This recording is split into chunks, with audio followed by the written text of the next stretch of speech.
And to another conversation. Now we see Allison, a global public relations agency, they've launched the Africa Business Cultural Intelligence Report in celebration of Africa Day for 2024. The report focuses on 5 key countries: Nigeria, Kenya, DRC, Morocco, and South Africa. Well, joining us now is Claudine Moore, Managing Director, Africa for Allison. Great to have you on the show. Hi, good afternoon. How are you doing, Laddie? Thank you for having me. I'm doing great, yeah. Fine, great to have you. So, quite an interesting report there. Talk to me about the thinking, behind creating this report. And we see the focus is on business cultural intelligence in Africa. Yes. Yeah, so as we all know, and I'm sure as many of your viewers know, Africa is projected to outpace global economic growth this year. And what that looks like is very different across the region. So we wanted to produce a report that had insights into what that looks like, this growth in every region of the continent: North, South, East, West, and Central. And so we took different countries in those specific regions to get a good cross-section across the continent. It's really important for the world to understand that Africa is not a monolithic continent, which is why we wanted to show the variation and the juxtaposition of differences between the different countries. Right, and it's a diverse continent. Talk to me about the focus. What informed this focus on 5 specific areas? Yes, so the 5 areas that we focused on were business growth drivers, media landscapes, the tech ecosystem, female entrepreneurship, and we also had a special section on the US Africa diaspora.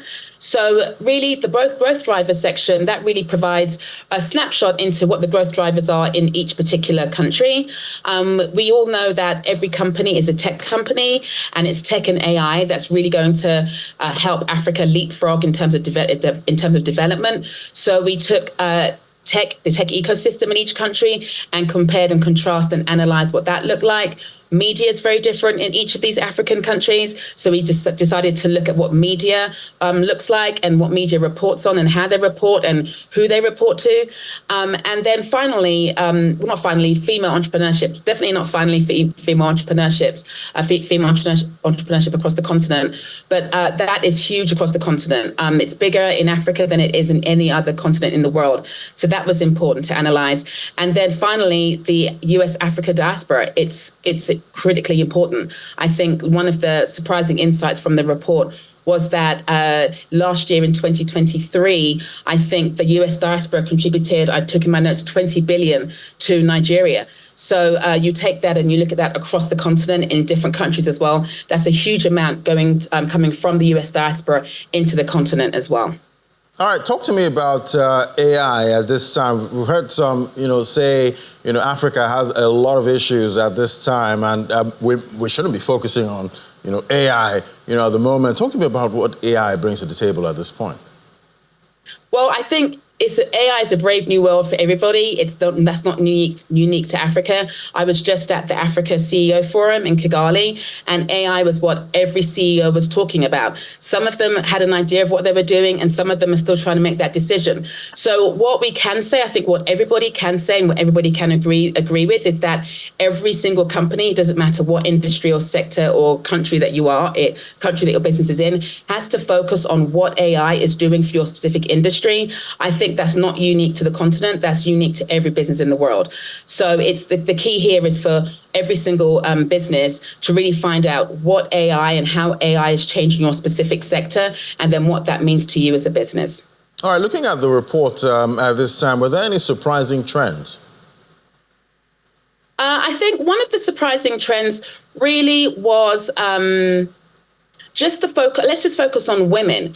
I was really surprised to see and find out, a staggering 60% of entrepreneurs in the continent are women.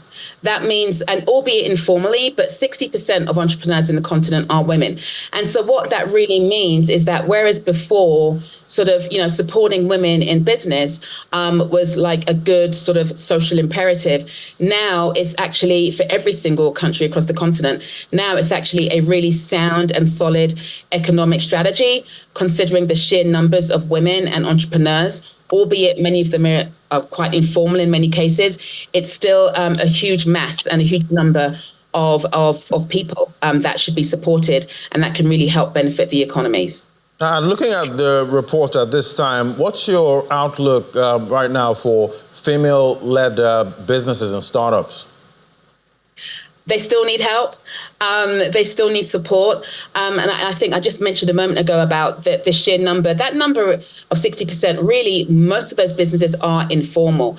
Where women still need assistance is when it comes to creating bigger businesses, bigger organizations, more formally. Resources are still needed.